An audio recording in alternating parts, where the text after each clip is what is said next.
Bonjour à tous, moi c'est Dan, je suis le fondateur de SMAPN et il n'y a pas très longtemps on a mis en place la réplication sur Postgre, donc un petit retour d'expérience et je vais essayer de vous démystifier sur comment tout ça fonctionne. La réplication au départ vous avez un seul serveur, c'est votre serveur primaire et quand votre data center crame, nous on a eu l'occasion de vivre ça, vous perdez votre base de données et vous pouvez restaurer vos backups. Le problème c'est que restaurer des backups, si vous avez une base de données de 600 gigas, ça prend un certain temps, c'est un peu long et vous avez un peu les boules. Donc dans le monde idéal, c'est que vous avez un réplica, ou ici un standby, qui va en fait récupérer l'ensemble des instructions sur le serveur primaire, sur votre standby, et il va pouvoir prendre le relais quand votre serveur primaire va tomber en panne. Alors comment le serveur primaire et le standby communiquent? Ils communiquent avec des fichiers WAL, c'est des Write Ahead Log, donc ce sont tout simplement des journaux et je vais vous montrer un peu plus en détail comment ça fonctionne. Vous pouvez avoir un standby, mais vous pouvez avoir autant de standby que vous voulez, et vous pouvez avoir des standby de standby. Donc vous pouvez vraiment vous imaginer toutes les architectures que vous souhaitez. L'intérêt des standby de standby, c'est d'éviter de trop charger votre serveur primaire et d'avoir un standby qui va redispatcher l'ensemble des walls à l'ensemble des autres standby. Alors un wall, c'est quoi? Donc si on prend cette petite requête SQL assez simple, où j'ai créé une table cats avec un ID et un name, que j'insère dans cette table cats l'ID 1 et Nyan, je fais un update ensuite et un delete. Donc voilà, quatre requêtes SQL assez simples. Et si on utilise pg-wall-dump et qu'on ouvre notre fichier wall, on va vraiment retrouver l'ensemble des instructions qui ont été exécutées par Postgre dans ces fichiers wall. Donc là, le create base, par exemple, que vous voyez, il correspond au create table. Ensuite, vous avez l'insert qui correspond à l'insert, l'update et le delete. Donc vraiment, ça reprend l'ensemble des instructions qui sont exécutées dans la base. Donc c'est dans un format qui est quand même plus efficace pour Postgre pour le répliquer sur le standby. Et tous ces walls, ils sont stockés dans le dossier pg-wall, donc c'est le data directory de Postgre. Et donc vous pouvez retrouver vraiment tous les walls. Alors il les efface au bout d'un moment, on va voir ça. Et ils sont stockés sous un nom de log sequence number. Et je le disais, Postgre, il a tendance à passer l'aspirateur, et c'est pareil, les walls, il a tendance un peu à s'en débarrasser dès qu'il peut. Et donc, ce que va faire votre standby, c'est qu'il va créer ce qu'on appelle des replication slots. Le replication slot, en fait, il va dire au serveur primaire où est-ce que j'en suis dans mes fichiers wall, où est-ce que j'en suis dans ma réplication, et surtout, tu t'arranges de ne pas effacer les walls que je n'ai pas récupérés de mon côté. Donc là, tout l'intérêt, c'est si jamais votre standby est down pendant 2, 3 heures, 4 heures, et votre serveur primaire va accumuler les walls et va s'assurer que quand le serveur de standby revienne, va lui retransférer avant de les effacer. Alors comment on peut partager ces walls? Il y a vraiment deux façons de partager ces walls. Soit c'est du file base, donc vous allez faire un montage NFS, ou si vous avez des disques qui peuvent être montés en lecture sur plusieurs machines. Ou sinon, la plus simple, et c'est ce qu'on a fait chez SMAPN, c'est la partie streaming application.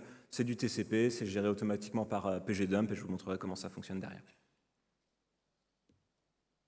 Dernière grosse étape, c'est qu'il y a deux types de réplication. Il y a la réplication synchrone et la réplication asynchrone.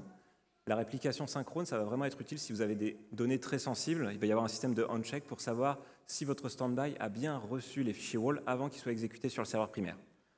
De l'autre côté, c'est la réplication asynchrone.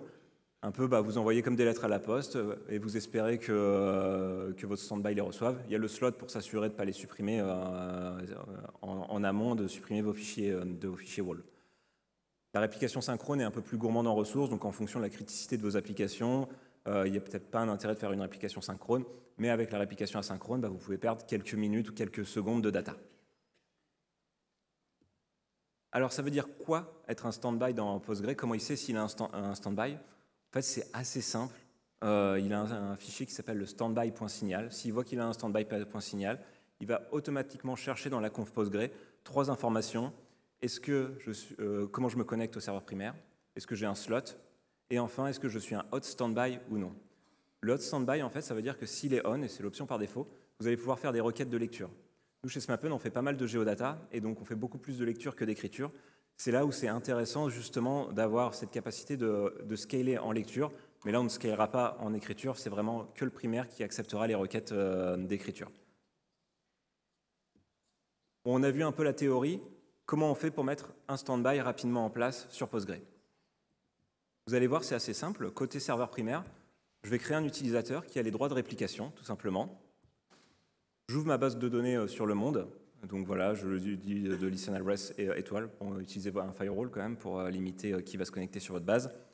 Et ensuite, je modifie le PGHBA, c'est un peu la liste des utilisateurs qui ont le droit de se connecter et d'où est-ce qu'ils ont le droit de se connecter. Et donc là, je dis que le user réplicateur, il a le droit de se connecter avec les droits de replication depuis l'adresse du réplica IP, tout simplement.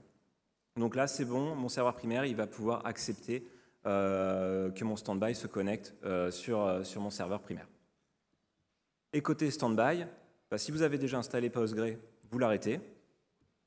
Ensuite, vous supprimez le datadir. Alors faites gaffe, essayez de le faire sur votre standby, parce que si vous le faites sur votre serveur de prod, ça va plutôt mal se passer. Là, ça ne sert à rien d'avoir un réplica. Et une fois que ça s'est fait, tout se fait avec la PGBase Backup. Donc là, je lui donne mon host, donc c'est l'IP de mon primaire. Ensuite, je me dis que je vais me connecter avec mon user replicator. Je vais ensuite utiliser le write recovery conf. Il va faire toute la config automatique pour que Postgre se connecte sur le serveur primaire et qu'il sache qu'il est en standby. Donc, il va créer le standby.signal et il va modifier la configuration Postgre pour qu'il y ait le primary coninfo et qu'il y ait aussi le replicator slot. Ensuite, non, pardon, j'étais sur le checkpoint. C'est trop petit sur mon écran. Du coup, ça c'était le write recovery conf. Et concernant le checkpoint, on demande à Postgre de faire un checkpoint immédiat, parce que si vous avez vraiment très peu d'écriture, il ne va pas faire de checkpoint de son côté, il ne va pas démarrer les walls, et vous n'allez pas pouvoir démarrer votre backup. Et ensuite, je lui dis de créer un slot, et avec le nom du slot, tout simplement. Donc ça va pour pouvoir prendre le relais, et il y aura un slot, et Postgre ne va pas supprimer les walls tant que le standby aura démarré. Je limite aussi le max rate et la bande passante. Ça, c'est votre serveur primaire qui va vous remercier. Parce que si jamais vous avez une base qui est bien utilisée, limitez la bande passante que vous allouez pour faire votre réplica, au moins à l'initialisation sur le PGBase Backup. Et enfin, je lui dis où est-ce qu'il doit stocker les données. Donc là, c'est dans le datadir de Postgre, et je lui donne le password. Alors, je le connais pas, c'est dans les options Postgre. Je ne sais pas si on peut le faire directement dans le PGBase Backup. Mais sinon, ça va être directement dans le PostgreSQL.conf. Et dernièrement, je démarre Postgre et il démarre en standby. Ça a répondu à ta question? Bon, maintenant, j'ai mon super standby et là, c'est la catastrophe. Mon serveur primaire tombe en panne. Qu'est-ce qu'il faut que je fasse? Tout simplement, je me connecte sur mon standby et je fais un PG promote. Automatiquement, il va supprimer le standby.signal et il va pouvoir accepter des requêtes en écriture. L'inconvénient aussi, c'est qu'il va falloir mettre à jour votre backend pour qu'il vienne taper sur la nouvelle IP de sa base de données. Donc c'est bien gentil, en effet, c'est que ce n'est pas haute disponibilité, vous allez avoir du downtime si vous faites ça.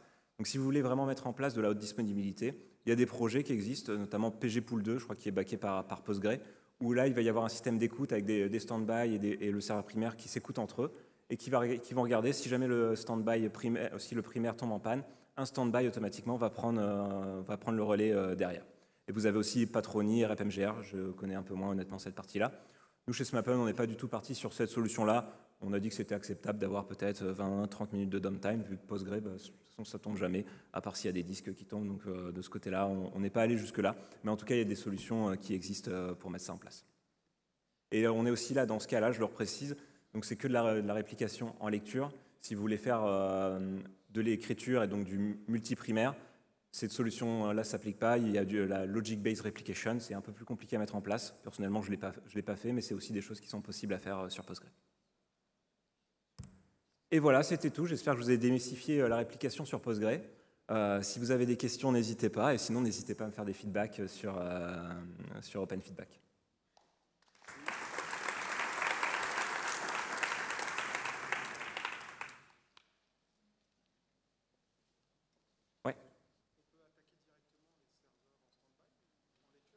Oui, on peut les attaquer directement en lecture. Donc effectivement, il va y avoir que les selects qui vont fonctionner. On peut faire des transactions. Il y a quand même quelques règles un peu spécifiques, mais on peut les attaquer en lecture.